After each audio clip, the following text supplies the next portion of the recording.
Hello everyone.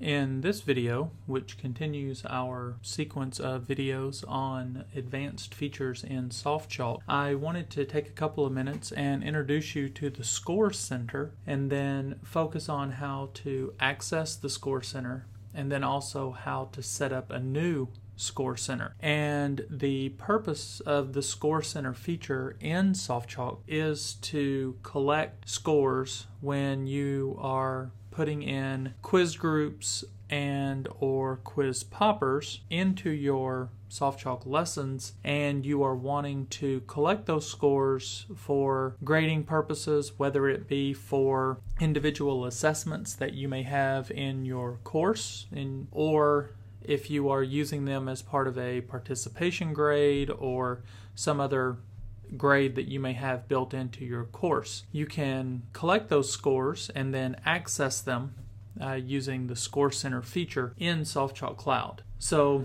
we're going to navigate over to SoftChalk Cloud. I have already logged into SoftChalk Cloud, but you would need to log in.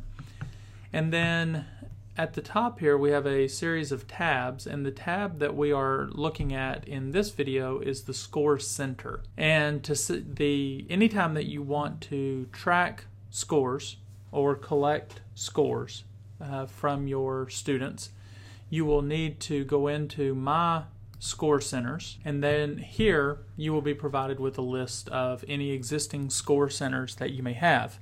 If you've never used this feature in SoftChalk Cloud, then you should just have a blank screen. So the first thing that you do anytime that you have a lesson and you are wanting to collect scores from quizzes or quiz poppers or groups in that lesson, you would come over here and you would click Create ScoreCenter. So we want to give it a name, so I'm just going to give mine a name, and then here you would want to include instructions, and in the next video where I go through what we call a tracked lesson, you would see why these are important. So if it's a quiz that you have built into your module or something like that, you would want to include those instructions here.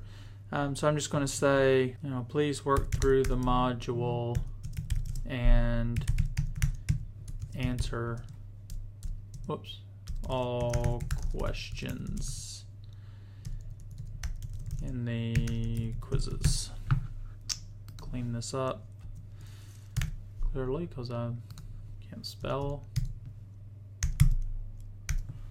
Okay, and then if you are wanting to collect scores right away, then you could leave this as available. If you want to set these up ahead of time and you're not working on that yet, or that module is not unlocked in D2L or something, then you have the option to make it not available. The next thing you'll want to do is click on the Authentication tab, and we don't provide student access to SoftChalk Cloud, so you want to leave your restriction to any identifier, and then what you would want to tell your students is how they identify themselves. Ideally, you would just want them to put in their name the same way it appears in D2L. And where they put that in is at the beginning of the module. And again, you'll see that information in a subsequent video. You have the option to put in a password. If you want to set a course password or something, that's fine. I personally don't recommend it. We don't do anything with IP ranges as it applies to SoftChalk. And you can restrict it using a date range. However, if you have your SoftChalk modules built into D2L, I would advise you to restrict access to them from D2L as opposed to doing it from SoftChalk Cloud. Sharing the results, if you team teach a course or you're the lead teacher and you've got several part-time instructors or something like that that are working with you, or if you're looking to collect some kind of data during the semester, then you could add users here.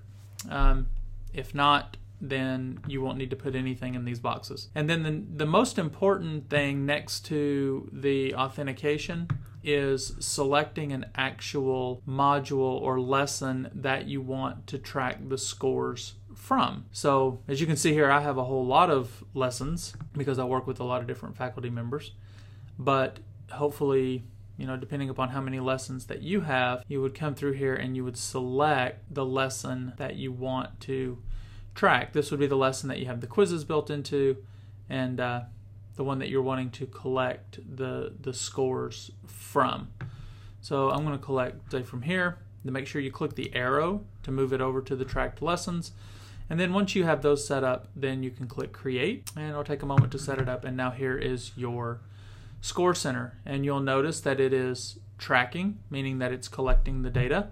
It'll give you an overall average number of points that your users have earned as they take this lesson. It gives you the total possible number of points, the number of attempts, and the number of different learners. You can then access the individual grades, which we'll do in a subsequent video, using this icon here, as well as this icon here, which gives us the grade book. I hope you found this information helpful, and as always, if you have any questions, please let me know. Thanks so much.